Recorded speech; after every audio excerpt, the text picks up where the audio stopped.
একজন সাধারণ মানুষের মনে কোট আনকোট বিচারপতি বিশ্বজিৎ বসু এই শব্দবন্ধটা যখন ভেসে ওঠে, সবার আগে যেটা ভেসে ওঠে সেটা হচ্ছে শিক্ষা দুর্নীতি।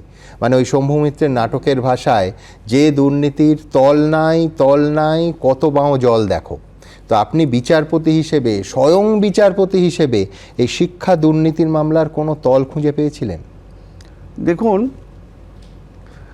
বিচারপতি তো তার অর্ডারটা এক্সিকিউট করবে না। বিচারপতি দেখবেন যে এই ভুলটা কোথায় কোথায় গণ্ডগোলগুলো আছে।